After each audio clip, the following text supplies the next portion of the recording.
He's actually one of the smaller kinds of vulture you can find in southern Africa where he is native to, but nevertheless this is one of the most endangered animals on the planet, because vultures in Africa are in not a very good way at all.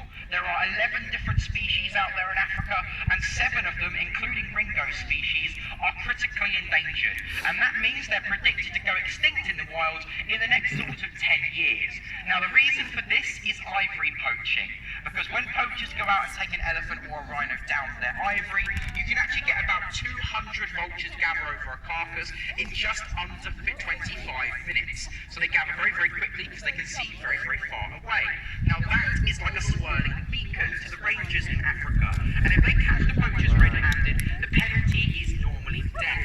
So to stop being caught and to get away with their prize, poachers of the modern age have decided to start poisoning every single carcass which they take down, and their favourite poison to use is cyanide, because cyanide kills within about 4 minutes of ingestion, and it carries 4 animals away from the original host. So it's absolutely horrific, and it's very painful, and it's incurable.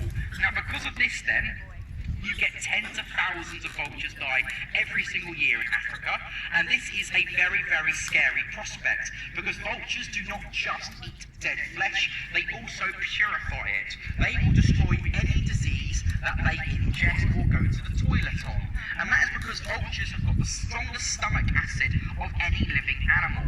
Ringo can melt through solid bone in his stomach, he can even liquefy metal in small quantities, and that is also that he can cope with eating things that are covered in anthrax, salmonella, Ebola, E. coli, all of these diseases which would very, very easily kill us. Ringo will eat them, not even get a bellyache, and as it goes through his system he destroys it, and when it comes out the other end it's not even present anymore.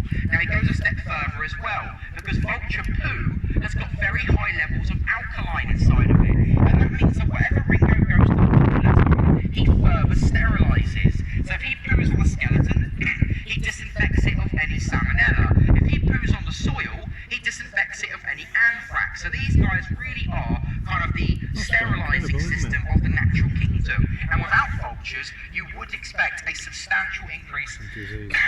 Pardon me, got a tickle in my throat.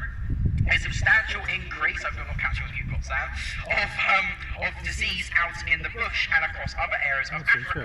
It's actually been proven in recent years as well, because in India, vulture populations dropped to nearly 0 due to a slightly different aspect though. That was due to a drug called diclofenac, but because the vulture population dropped so low, in 2018, the amount of rabies outbreaks doubled, or even more than doubled actually, and that's because where there were no longer any vultures at the same level to clear away all the rotten meat, the stray dogs were doing it, and they were growing in number, and so was their rabies. But also, Ebola, which is an ever-present thing in India, that wasn't being dealt with anymore, because the dogs can't do anything about them, and the creatures that can are no longer there in high enough numbers to really battle it. So vultures are a very important animal, but they often get overlooked, and people just don't like them, and it's just down to their general appearance and what they eat, which is very, very harsh and a bit unfair really, because they're quite lovely animals, they're very intelligent, and again, they're just so important. Now we're just going to tell you 1 or 2 happier things about Ringo, before we pop him away then and move on to our last bird of the day. I don't want to leave it all doom and gloom. Now Ringo is an imprint, and what that means then is that he was reared by humans, so he thinks that he is a person. So that's why Ringo is currently blushing. His neck and his face are bright pink because he's very, very happy. When he calms down, they go white to signal that he is relaxed. And the reason he's happy is because he's getting food and attention from his favourite people. So he's in a very, very good mood. He's also very cheeky. That whole warning about food robbing, it is true. I've seen him take ice creams from children. I've seen him take a sausage roll out of a picnic basket. And going back a few years ago on a show on the mainland, Ringo slapped a plate of chilli out of a lady's hand, ate all of her chilli. He then brought the paper plate back to the arena and started parading it like a trophy. So he really does have quite the character on him, to say the least. Now what we're going to do then is we're going to walk Ringo back away, pop him away now, and we're going to move quickly on to our last bird.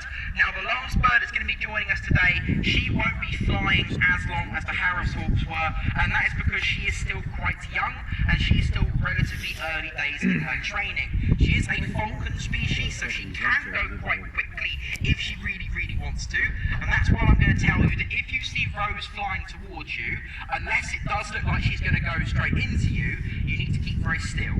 And the reason is, if she decides to go between two people, but you panic and you maybe get into her way by mistake, then she won't be able to put the brakes on in time. And these guys really are like little flying cannonballs, so they have got a lot of power behind them, even though they're quite small, and it would definitely leave a bruise if they were to knock into you. I can speak from that one from experience. Now Rose should be coming out any minute now. We're just going to walk her around